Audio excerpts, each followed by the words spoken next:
These mums are in these tiny crates, which are basically the length and width of a pig.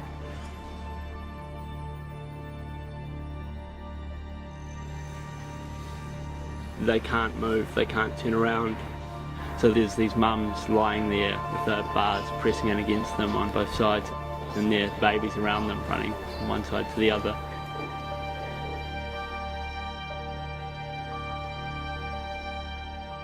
They're giving birth in these tiny little metal crates. Now normally a pig in the wild, they'd build themselves a nest, they'd find a quiet secluded area, and they'd give birth to their pigs in this kind of environment that they'd created. In these farms you've got mums giving birth confined in a noisy shed on bare hard concrete, often lying in their own manure. And pigs are very clean animals. They would normally create an environment which was very comfortable for them and their young. Now these pigs are stressed out, they're not in a good shape at all, and they're having to give birth to their young, one of the most meaningful moments in their life. And they're having to do so under artificial lights, surrounded by dozens of other pigs in very noisy sheds. It's unthinkable that anyone would think that was any kind of environment for a mum to give birth in. I honestly can't believe that's accepted practice. Not only do the mums have to give birth in these horrible conditions, they're forced to do so again and again and again, multiple times a year, year after year after year, until their bodies are spent when they're sent away for slaughter. So for these mums, this isn't like a one-off experience, this is their entire life. One of suffering, of giving birth in horrible conditions, and then of having their babies snatched off them.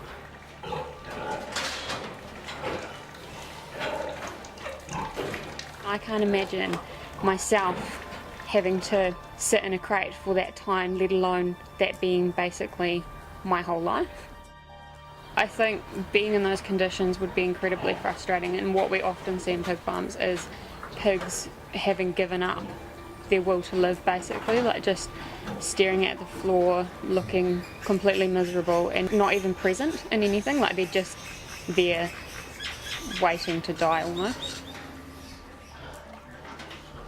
Pig farmers say that these conditions are for the pig's own good, but there's nothing good and there's nothing even defendable about these kinds of conditions. And they say that they have to confine the mums because otherwise they would squash their young. And that's simply not true. In the wild, the mum knows where her piglets are. She creates this nest, this safe space for them.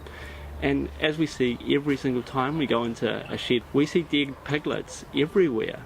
So there's no justification for it. It's not for the well-being of the mums, and it's definitely not for the well-being of the piglets. The fundamental conditions these animals are being kept in are industry-wide, they're standard. You'll find these on any farm across New Zealand. They certainly aren't isolated, they aren't rogue conditions. This is what you'll find, and it is what we find whenever we go to farms, anywhere in the country. One thing that could be done right away, and I don't know why it hasn't been done, is farrowing crates could be abolished right away. We've already seen sow crates banned in New Zealand, and there's no reason why the government couldn't overnight get rid of farrowing crates the same way. Ultimately, if we're serious about treating animals ethically, and if we're serious about caring for animals, we simply can't kill and eat animals. There is no need for it, and you can't do it ethically. It's people getting up in the morning and having their bacon and eggs which sustain these industries, and they're the reason why these pigs are in these cages. The biggest thing that we can do is stop consuming them, because if there's no consumers, the industry doesn't exist anymore.